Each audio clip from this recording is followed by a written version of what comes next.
For as long as I could remember, my sister Mia was the shining star of our family. She was everything my parents ever wanted in a child. Smart, beautiful, charismatic, and seemingly flawless. My mother adored her and would always brag to friends and family about Mia's accomplishments. Whether it was her straight A's, her awards in gymnastics, or the way she charmed neighbors with her angelic smile, Mia could do no wrong. She was the kind of person who could walk into a room and command attention without even trying. And then there was me, Danny, the older, quieter sibling who always seemed to exist in Mia's shadow. I wasn't a bad kid, far from it. I did well enough in school, had a small circle of friends, and mostly kept out of trouble. But compared to Mia, I was invisible. She was the golden child, I was the other child. It wasn't that I resented her. Well, not at first. How could I? She was my little sister after all. I used to protect her when we were kids, sticking up for her when other kids tried to push her around. But as we grew older, the disparity between us became glaringly obvious. It didn't help that Mia had a way of making everyone see her as perfect. Even when she messed up, she could spin the situation to make herself look like the victim or the hero. It was a skill I could never master. And so, our parents adored her, and I was left to fend for myself. That dynamic set the stage for what would become the worst and most shocking day of my life. It all started on a lazy Sunday morning. Dad had just come back from a business trip and was lounging in the living room, proudly showing off his new ROLEX watch. It was a masterpiece, gold-plated, with a sapphire crystal face and a diamond-encrusted bezel. Dad had worked hard for years to afford luxuries like this, and he treated the watch like it was his crown jewel. "Look at this beauty," Dad said. "Cost me a fortune, but it was worth every penny." "It's stunning, Dad," Mia replied. "You deserve it." "It's just a watch," I muttered. Mia shot me a sharp look, but Dad didn't notice. He was too busy explaining the intricate mechanics of the ROLEX to Mum, who nodded along, pretending to care. That evening, Dad placed the watch in his bedroom drawer and locked it. "Just to be safe," he said with a wink. Mia and I both saw him do it. I didn't think much of it at the time. The next morning, chaos erupted. Dad's bellowing voice echoed through the house. "Where is it? Where is my ROLEX?" I rushed to his room to find him frantically pulling open drawers and throwing clothes onto the floor. Mum stood in the doorway, her face pale. Mia appeared moments later, looking confused and concerned. "What happened?" Mia cried out. "My watch! It's gone! Someone stole it!" My stomach sank. I knew what was coming before the words even left her mouth.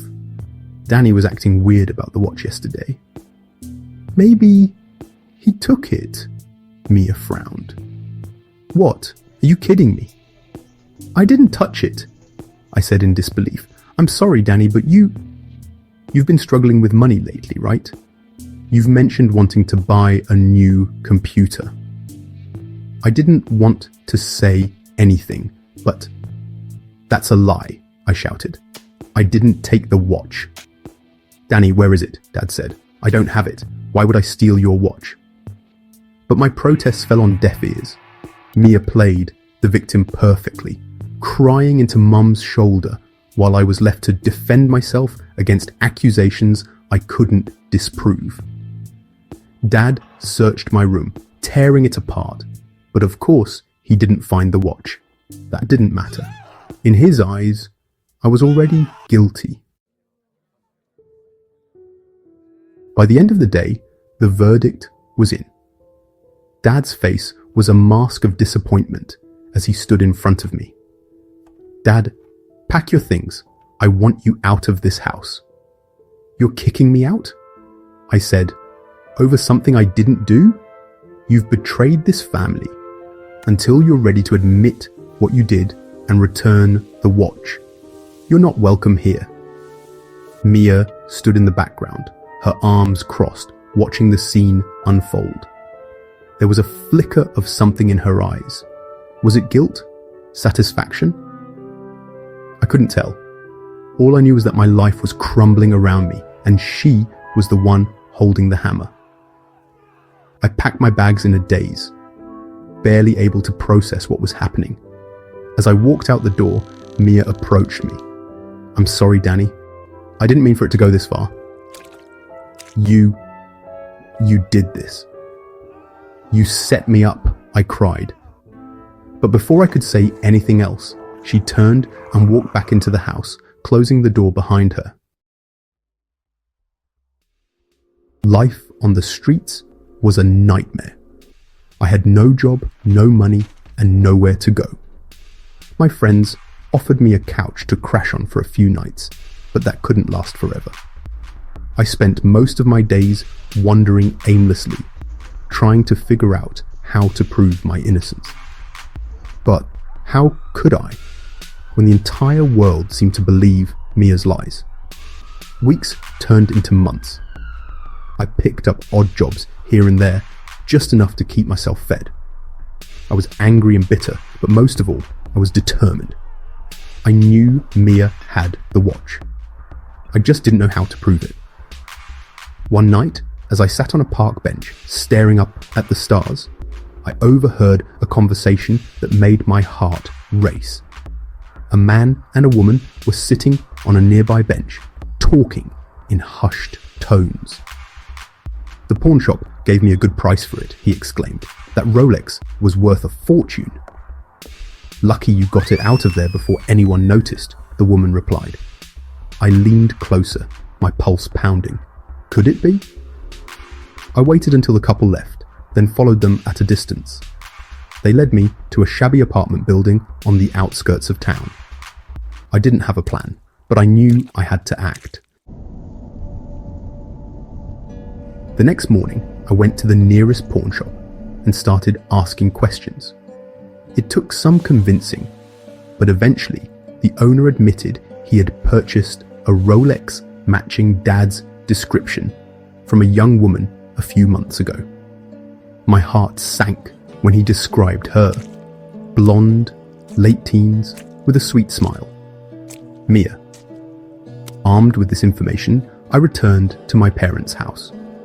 I hadn't been back since the day I was kicked out, and standing on the porch felt surreal. I rang the doorbell, and when Mum answered, her face froze in shock. "Danny, I need to talk to Dad. It's important." Reluctantly, she let me in.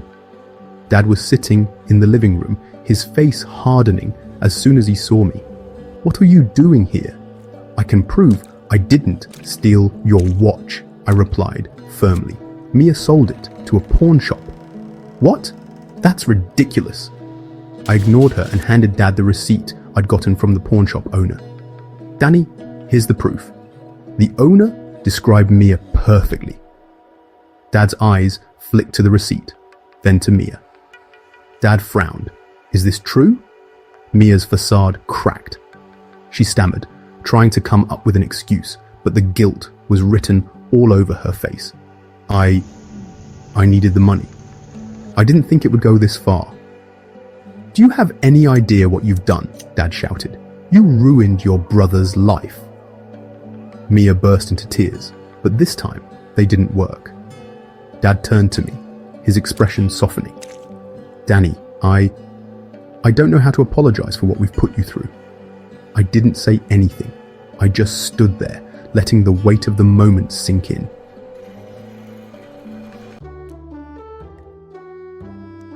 In the weeks that followed, Dad did everything he could to make amends. He got the Rolex back from the pawn shop and confronted Mia about her behavior. She's been working to earn back the trust she lost. But things between us will never be the same. As for me, I'm rebuilding my life. I found a steady job and an apartment of of my own. Dad and I are slowly repairing our relationship, but it's a process. The pain of being betrayed by my own sister still lingers, but I've learned to move forward. Sometimes, late at night, I think about Mia and wonder why she did what she did. Maybe she was jealous, or maybe she just wanted to see how far she could push her luck. Whatever the reason, one thing is certain: I'll never let her hold power over me again.